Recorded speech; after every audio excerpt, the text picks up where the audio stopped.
As on 3 April 2024 अगर आप Nifty में लार्ज कैप के चार्ट्स देखो ना, तो एक बढ़िया सा कप एंड हैंडल का पैटर्न बनता हुआ नजर आता है और एक अटेम्प्ट हो रही है अपने ऑल टाइम हाई के लेवल्स को ब्रीच करने की। Well friends, charts can move in either of the directions, but the larger point of the discussion is जब ओवरऑल मार्केट का इतना स्ट्रॉन्ग बुलिश परसेप्शन होता है ना, this provides a very strong reason to study few businesses with following pointers. First, high growth visibility in the short run. Market ना earnings और sales की growth को बहुत ही इनवैल्यूएबल परसीव करता है। इसके साथ साथ सेकंड क्राइटेरिया, हाई ग्रोथ को अगर आप एक रीजनेबल वैल्यूएशन के साथ कंबाइन करो ना, तो बहुत ही स्ट्रॉन्ग कॉम्बिनेशन बनता है। इसे growth at reasonable valuation style of investing कहते हैं। बेसिकली हाई ग्रोथ बिजनेसेस जहां पे वैल्यूएशन का प्रीमियम मल्टीपल उतना ज्यादा हाई ना हो। वाइल वैल्यूएशंस को आर्ट माना जाता है और ये काफी सब्जेक्टिव है and may be My guess and understanding is as good as yours, but definitely हम कुछ businesses या case studies तो for sure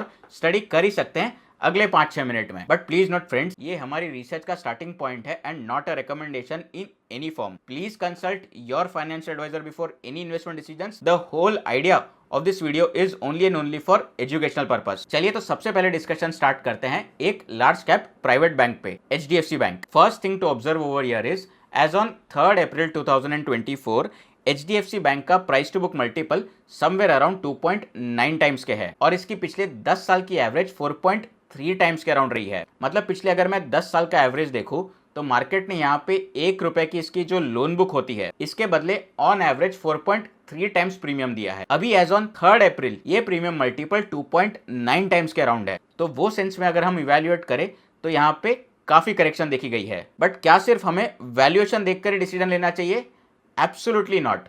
हमें कुछ ग्रोथ ट्रिगर्स भी एनालाइज करने चाहिए। पिछले अगर मैं 10 सालों का इनका डेटा देखूं 2013 से लेकर 2023 तक, तो इनके एक तो एडवांसेस और डिपॉजिट्स जो बैंक के कैश में एक कोर रॉ मटेरियल या कैश का काम करते हैं, यहाँ पे ग्रोथ लगभग 20% के CAGR से रही है। जबकि अगर मैं स्टॉक प्राइस का CAGR देखूं पिछले 3 साल का, तो ये 0% है, यानी कि absolutely no returns. HDFC bank के सेविंग्स अकाउंट में इन्वेस्टर्स को ज्यादा रिटर्न मिला होता, बट यहाँ पे पिछले कुछ टाइम से HDFC बैंक और HDFC का मर्जर चल रहा था, जिसके चलते थोड़े से हेडविंड्स थे या इश्यूज थे, सिंपल सी लैंग्वेज। बट अब वो धीमे धीमे टाइम के साथ क्लियर आउट होंगे एंड होपफुली अगर आगे आने वाले टाइम में भी ये ग्रोथ कंटिन्यू रही तो मार्केट इसको रिकॉग्नाइज करना स्टार्ट कर सकता है as far as valuation multiples are concern. एक ग्रोइंग इकोनॉमी को लोन और लेंडिंग सर्विसेज की बहुत जरूरत होती है, क्योंकि आगे एक्सपांशन, अब वो चाहे मैन्युफैक्चरिंग हो, रिसर्च हो, R&D हो, इनफैक्ट सेल्स का सेटअप भी हो, नए ऑफिस सेट करना हो, वहाँ पे काफ़ी ज़्यादा कैपिटल एक्सपेंडिचर की ज़रूरत होती है। इनफैक्ट ऑपरेशनल एक्सपेंडिचर भी वर्किंग कैपिटल के तौर पे रिक्वायर्ड ही होता है ग्रोथ के लिए। और यहाँ पे ओवरऑल बैंकिंग को काफ़ी इंपेटस मिल सकता है और इसमें प्राइवेट बैंक्स भी शामिल है। Please note, as full disclosure, currently HDFC bank मेरे पोर्टफोलियो का हिस्सा है। मैं जो कंपनीज अपने पोर्टफोलियो के लिए इवैल्यूएट करता हूं, उनमें से कुछ सिलेक्टेड के लिए डीप डाइव वीडियोस बनाता हूं। वो डीप डाइव वीडियोस मैं शेयर करता हूं अपनी डीप डाइव की कम्युनिटी के साथ एंड इनफैक्ट इसके जरिए मैं अपने 13 साल का इन्वेस्टिंग एक्सपीरियंस भी ये कम्युनिटी के साथ शेयर करता हूं। ये सारे फ्रेमवर्क्स आपको भी काफी हेल्प कर सकते हैं आपकी इन्वेस्टिंग जर्नी में, if you are very serious about equity investing. तो डेफिनेटली फ्रेंड्स, आपको एटलीस्ट फॉर अ मंथ तो मेरी डीप डाइव मेंबरशिप्स जरूर एक्सप्लोर करनी चाहिए। तो ज्वाइन बटन पे क्लिक करके आप मेरी डीप डाइव की मेंबरशिप्स ज्वाइन कर सकते हो। Let's move on friends. India में ना आने वाले सालों में डिस्पोजेबल इनकम काफी बढ़ने वाली है। सिंपल सी लैंग्वेज में लोगों की खर्चा करने की क्षमता बढ़ने वाली है, क्योंकि आमदनी बढ़ेगी। एक ग्रोइंग इकोनॉमी में जब लोगों की इनकम बढ़ती है तो लोग ज्यादा खर्चा करते हैं और कंज्यूम करते हैं गुड्स और सर्विसेज। इसे कंजम्पशन एज अ थीम कहते हैं। लोगों की आकांक्षाएं बढ़ेंगी, बड़ा घर, गाड़ी, डेकोरेटेड फर्नीचर वो घर में, premium goods and services, luxurious lifestyle को अडॉप्ट करना, एक्सेट्रा। और एक ऐसा ही बिजनेस है जो ये स्पेस में प्ले करता है by the name of Eicher Motors. जैसे मैंने आपको बताया, this is a play on premiumization of lifestyle. एक शौक की बात है, रॉयल एनफील्ड को शान से चलाना एक शौक की बात है। वो लद्दाख की एक लंबी सी रोड ट्रिप अपने दोस्तों के साथ इंस्टा पे पोस्ट करना, सोशल मीडिया पे पोस्ट करना काफी ट्रेंडी और स्टैंड आउट फील कराता है रॉयल एनफील्ड के ओनर्स को। बट ये तो नंबर्स और स्टोरीज हो गई। इसको और कंप्लीटली एनालाइज करने के लिए कुछ नंबर्स देखेंगे, सिर्फ एनेक्डोटली बात नहीं करेंगे। करंटली इसका पी रेशियो अराउंड 28 टाइम्स है। फ्रेंड्स, आज जो भी मैं नंबर्स आपके साथ डेटा और एनालिसिस शेयर करूंगा वो एज ऑन 3 अप्रैल है। So basically depending on when you see this video थोड़े से नंबर चेंज हो सकते हैं, बट ब्रॉडली आप एनालिसिस समझिए। जैसे कि मैंने आपके साथ शेयर किया, करंटली आइशर मोटर्स का पीई रेशो 28 टाइम्स के अराउंड है। हीरो मोटोकॉर्प का करंटली ये 25 के टाइम्स के अराउंड है। हीरो मोटोकॉर्प और आइशर मोटर्स के प्राइस अर्निंग मल्टीपल्स में एक डिफरेंस हुआ करता था, ये गैप सिग्निफिकेंटली रिड्यूस हुआ है।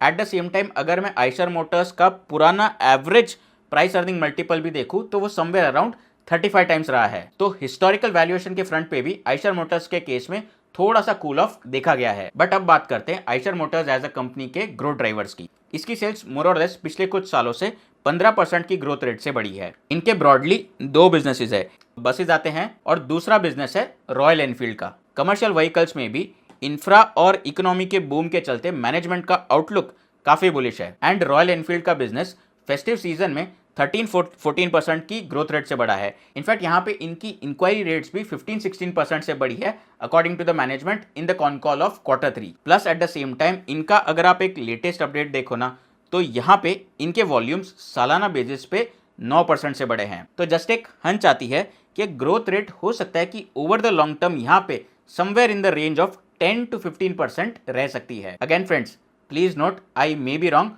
but this is a calculated guess that I am sharing with you. Next up is a case study of an agrochemical player from the large cap space by the name of PI Industries. India में ना friends agrochemicals as an industry हमेशा से ही focus रहेगा, क्योंकि ultimately agrochemicals proxy का काम करते हैं एग्रीकल्चर की ग्रोथ के लिए। एग्रीकल्चर पे हमेशा से बहुत ज़्यादा फोकस रहता है गवर्नमेंट का। बट यहाँ पे रियल काम हमारा एज इन्वेस्टर्स इवेल्युएट या एसेस करना होता है कि एग्रोकेमिकल की इंडस्ट्री में ऐसे कौन से प्लेयर्स है ये वाले सेक्टर में जो थोड़े से डिफरेंशिएटेड है और जहां तक वैल्यूएशन की बात है उतने महंगे ना हो, और यस कुछ ग्रोथ ट्रिगर्स भी हो। पीआई इंडस्ट्रीज का current price earning ratio around 37 times है, और अगर मैं इसके पिछले 5 साल का एवरेज प्राइस अर्निंग रेशियो देखूं तो वो 47 टाइम्स रहा है। मतलब ₹1 की अर्निंग्स या प्रॉफिट के लिए 5 साल का एवरेज प्रीमियम मल्टीपल 47 टाइम्स है। एंड करंटली मार्केट यहाँ पे 37 टाइम्स चार्ज कर रहा है। So there can be possibly some margin of safety as far as valuation multiples are concerned अगर आने वाले टाइम में यहाँ पे ग्रोथ आती है। तो यहाँ पे बहुत बड़ा अगर है, क्योंकि अगर सिर्फ वैल्यूएशन सस्ता और ग्रोथ नहीं आती ना तो वैल्यूएशन बहुत लंबे टाइम के लिए सस्ता रह सकता है। The essence of the entire message is के अर्निंग्स ग्रोथ बहुत इंपॉर्टेंट हो जाती है, उसके बिना वैल्यू स्टोरीज सिर्फ एक वैल्यू ट्रैप बन के रह जाती है। मैनेजमेंट ने Q2 की कॉन कॉल में कहा था कि FY24 के लिए 18-20% की ग्रोथ टारगेट कर रहे हैं। Q3 में जो यहाँ पे मार्जिन सस्टेनेबल मार्जिन की गाइडेंस मिली है ईबिटा की वो अराउंड 25-26 टाइम है। इनका सस्टेन रहना बहुत इंपॉर्टेंट है। हिस्टोरिकली भी अगर मैं देखूँ ना पीआई इंडस्ट्रीज की growth rate somewhere in the range of 18-20% ही रही है। और एक अगर आप इंटरेस्टिंग चीज ऑब्जर्व करो ना पीआई इंडस्ट्रीज के केस में वो ये है कि दे आर पिवटिंग और moving into the pharma vertical with the introduction और starting of PI pharma life sciences business for future growth. तो उन्होंने फार्मा के एरिया में भी पिवट किया है आने वाले टाइम में ग्रोथ के लिए। Through this pharma vertical they will provide services like contract research, manufacturing, API. यहाँ पे ना इनकी ग्लोबल प्रेजेंस भी काफी डिसेंट है लेवरेज करने के लिए, अब वो चाहे रिसर्च और डेवलपमेंट के लिए हो, सेल्स के लिए हो या फिर मैन्युफैक्चरिंग के लिए। इनफैक्ट पीआई इंडस्ट्रीज एक ऐसी स्पेस या इंडस्ट्री में ऑपरेट करता है जहां पे आने वाले टाइम में ड्रोन की टेक्नोलॉजी और एग्रीटेक ये वाली टेक्नोलॉजीज और इनोवेशंस भी काफी डिसरप्ट कर सकते हैं ये इंडस्ट्री को। इन जनरल एग्रोकेमिकल्स एक ऐसा स्पेस है ना जहां पे बहुत ही बड़ा लेगरूम है इनोवेशन और मॉडर्नाइजेशन के लिए। इनफैक्ट एज फुल डिस्क्लोजर अब तक जो 3 स्टॉक्स मैंने डिस्कस किए HDFC bank, Eicher Motors, pi industries, ये तीनों ही मेरे पोर्टफोलियो का हिस्सा है करंटली, और ये मैंने अपने डीप डाइव मेंबर्स के साथ भी शेयर किया है एज अ ब्लॉग। इंडिया में फ्रेंड्स इंश्योरेंस पेनिट्रेशन बहुत ही कम है ग्लोबल पीयर्स की कंपैरिजन में, ये 3-4% के अराउंड ही है। और फ्रेंड्स इसे मैं सिर्फ एनेक्डोटली शेयर नहीं कर रहा, this is as per the website of Statista. While consumption as a theme को तो काफी कवरेज मिलता है और बहुत लोग बात भी करते हैं malls, theatre, travel, luxury, lifestyle, but unfortunately insurance as a risk management necessity को इंपॉर्टेंस उतना नहीं दिया जाता। This can potentially change, no doubt ये उतना आसान नहीं होगा और एक माइंडसेट में बहुत बड़ा शिफ्ट लगेगा, बट अगर ये बदलाव आता है तो इंडस्ट्री में भी काफी टेलविंड्स और बहुत स्कोप आ सकता है, बट वो आने वाले टाइम के लिए। And clearly insurance is one sector which we should definitely study. No doubt industry में कुछ प्रॉक्सी प्लेयर्स है जैसे कि Policybazaar which are moving towards profitability, but at the same time traditional life insurance companies भी है जो हमें evaluate करनी चाहिए। Let me take an example of SBI life insurance. Insurance as a business model एक true sense में investing company की तरह काम करता है। Let me explain. Every year insurance pair, जैसे ये वाले केस में SBI लाइफ इंश्योरेंस अपने कस्टमर से ईयरली प्रीमियम लेते हैं, बट सेल्स और प्रॉफिटेबिलिटी के लिए सिर्फ वो प्रीमियम पे रिलाई नहीं करते। इनफैक्ट वो प्रीमियम से तो कभी कभी प्रॉफिटेबिलिटी भी नहीं निकलती। एक इंटरेस्टिंग फैक्ट बताऊं, जो साल दर साल हमसे प्रीमियम लिया जाता है ना, वो बहुत ही छोटा कंट्रीब्यूट करता है एक इंश्योरेंस कंपनी की प्रॉफिटेबिलिटी में।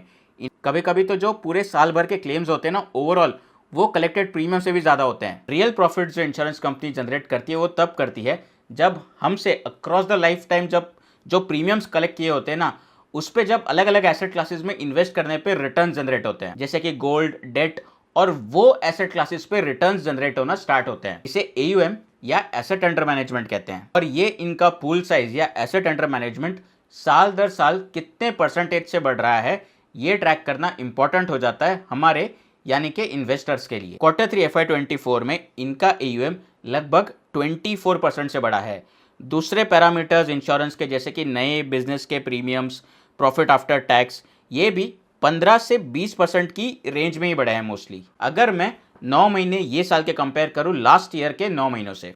सो फ्रेंड्स, यहाँ पे भी ये गेस्टिमेशन से थोड़ा आइडिया तो लग जाता है कि SBI as an insurance company एक हाई ग्रोथ स्पेस में तो ऑपरेट कर रही है। और जहां तक ये फ्रेंचाइजी के वैल्यूएशन की बात है, तो इंश्योरेंस कंपनीज को generally market cap to embedded value के रेशियो पे इवैल्यूएट किया जाता है। बट अभी के लिए अगर हमें एक क्विक अंडरस्टैंडिंग चाहिए तो हम इसको मार्केट कैप टू सेल्स पे भी एसेस कर सकते हैं क्विकली। फॉर एग्जांपल, अगर मैं इसकी प्राइस टू सेल्स रेशियो की वैल्यूएशन की साइकिल देखूं तो पिछले 3 साल का इनका average price to sales ratio या market cap to sales ratio लगभग ये 1.3 टाइम्स के अराउंड ट्रेड हो रहा है, which is very close to the average. और ये पूरे पीरियड में ये बिटवीन 1.2 और 1.8 टाइम्स के बीच में ही मूव हुआ है।